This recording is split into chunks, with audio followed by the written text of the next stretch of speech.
First, we'll look at the vote by Britain to leave the EU. We are joined by journalist and documentary filmmaker John Pilger.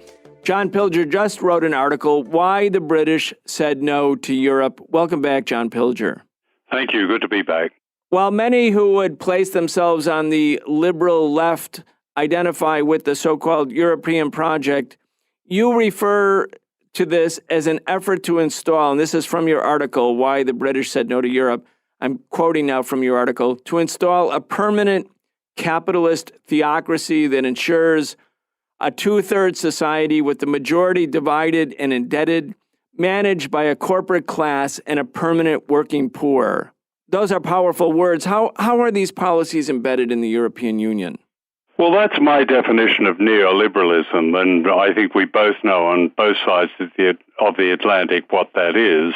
The European Union started off with a number of ideals, and there were people in the European Union leading the movement for integration that believed in them. I don't take away from them at all. But as the European Union has spread it's also centralized its power. And the power has been grotesquely centralized in Brussels, with the German central bank playing a major role in this. The democracy has been minimal. There have been diktats and edicts handed down by Brussels to the rest of the European Union. And the most vivid example of this is Greece. I think it's a pity that in the campaign that led up to the referendum last Thursday in Britain, there was almost no mention of Greece. Greece is the model, a rather tragic model, of a country that went through all the democratic processes, elections, a referendum, to try and assert its independence, its sovereignty, and even to appeal to the EU for some sense of fairness. And it got none of those things. It was crushed. And Greece now is effectively a colony of Brussels and of the central banks. So the economic heart of the European Union is neoliberalism. And neoliberalism, in many of its expressions in Europe, in the extreme. In this country, the vote to leave the European Union was the majority of the people of the country, many of them saying we're really fed up with being ignored, we're fed up with not having a real democracy that touches our lives, that affects our lives. We're fed up with power in the United Kingdom being itself centralized in London. Now, yes, immigration was an issue, but not the issue that it's been made out to be. To describe the vote in this country as one based on concerns about race and immigration entirely is really grotesque. It's a kind of idiotic reading of this country. This was a protest vote in some respects in its finest forms. People said, no, we're not having any more of it. And they voted no. And they voted no against the kind of propaganda that has been something almost of an avalanche here.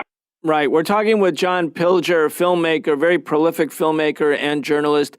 He has written an article. I hope people go to the internet, check out this article, Why the British Said No to Europe. Powerful words from John Pilger, an assessment as well.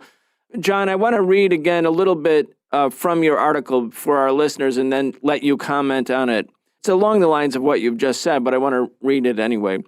You called the vote for Brexit an act of raw democracy where millions, again quoting, millions of ordinary people refuse to be bullied, intimidated, and dismissed with open contempt by their presumed betters in the major parties, the leaders of the business and banking oligarchy, and the media.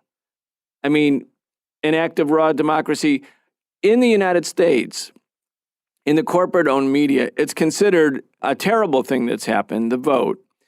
And by the progressive media, or much of it, it is actually reduced down to a rejection of immigrants. And of course, because the Labour Party was for Remain, the Tories, the Conservative Party, the Prime Minister Cameron were the champion of the referendum. You have UKIP, the right-wing, xenophobic, odious, racist-led party championing the cause. In some ways, it seems on its face that it really is a right-wing move. But what you're saying is if you reduce it to that, you're really missing the big picture here. Well, if people believe that, what that does say to me and to those of us who attempt to get some understanding of the wider world is how effective brainwashing has been. It's really a grotesque view of Britain to say that the majority of the people of this country, with all its riches and its understanding of politics and its struggles in the past, the majority of people voted out of a racist platform. That is grotesque and is false. It's to suggest that a few elements in this society from the extreme right, such as UKIP, you describe them quite rightly as odious. No more odious, though, than the Tory party, and no more odious than much of the Labour Party. The Labour Party has, especially in recent years, its own odious record of barely disguised racism. In other words, it's not as simplistic as so many journalists who, as they reach for their store of cliches and stereotypes, try to tell us. I often wonder why the United States, why the New York Times, the Washington Post, and the various networks bother to send people over here, or bother to send them practically anywhere. They might as well just get the Daily Telegraph back or the Guardian or something. There's no analysis. There's no understanding of the country. There's no understanding of the country outside London. And I've lived outside London in the north of England. This is where the Industrial Revolution took place, the greatest modern revolution of all, probably. And its aftermath is still felt. The huge mining industry closed down almost at a stroke by Thatcher's government.